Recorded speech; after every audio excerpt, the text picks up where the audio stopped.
ঝাড়ের রাতে নিশি আসে। রনির লেখা নিজস্ব গল্প। বীরভূম জেলার এক প্রত্যন্ত গ্রাম। গ্রামটা চারদিকে ঘন শালমহুয়া বনের আড়ালে ঢাকা। রাত নামলেই ঝিঙি পোকার ডাক আর অদ্ভুত হাওয়া শীষ পুরো পরিবেশকে গা ছমছমে করে তোলে। সেই গ্রামেই বাস করত গোপাল নামে এক চাষালোক। প্রতিদিনের মতো সেদিনও সে হাটে গিয়েছিল ধান বিক্রি করতে। ফেরার সময় রাত অনেকটা হয়ে গিয়েছিল। হাতে সাইকেল, গলায় একটা কাপড় ঝুলানো। চাঁদের আলো ম্লান, আকাশ কালো মেঘে ঢাকা। গ্রামের মাঝ দিয়ে একটা কাঁচা রাস্তা সোজা বনের ভেতর দিয়ে গেছে। সেই পথেই গোপাল সাইকেল চালিয়ে ফিরছিল।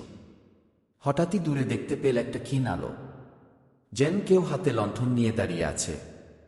গোপাল ভাবল হয়তো গ্রামেরই কেউ। কাছে যেতেই সে জমে গেল। একজন মহিলা, সাদা শাড়ি পরে, লাল ব্লাউজ, কপালে বড় লাল টিপ, চোখ দুটো জ্বলছে সাদা আগুনের মতো। মহিলাটা ধীরে ধীরে এগিয়ে এসে গোপালের সামনে দাঁড়াল, হাতে উঁচিয়ে ধরা লণ্ঠন। কোথায় যাস? গলা ভেসে এলো ঠান্ডা শীতল স্রোতের মতো। গোপালের বুকের ভেতরটা কেঁপে উঠল। সে উত্তর দিতে পারছিল না, শুধু কাঁপতে কাঁপতে দাঁড়িয়ে রইল সাইকেল নিয়ে। হঠাৎ মহিলার মুখে অদ্ভুত হাসি ফুটল। বাতাস থমকে গেল। গাছের পাতাও যেন এক নিমেষে স্থির হয়ে গেল। গোপাল অনুভব করল সাইকেলের চাকা যেন আটকে গেছে, পা চলছেই না। ঠিক সেই মুহূর্তে গ্রামের দিক থেকে দূরে ঢাকের শব্দ ভেসে এল। কেউ হয়তো পুজোর আয়োজন করছিল। শব্দটা শুনে মহিলার মুখ বিকৃত হয়ে উঠল, চোখের আলো নিভে গেল।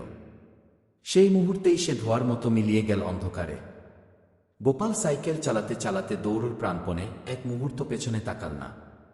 পরদিন সকালে গ্রামে সে শোনে সেই রাস্তার ধারে বহু বছর আগে এক নববধূর অস্বাভাবিক মৃত্যু হয়েছিল। তারপর থেকেই নাকি ঝাড়ের রাত নামলেই সে নিশিখী রূপে পথচারীদের সামনে আসে।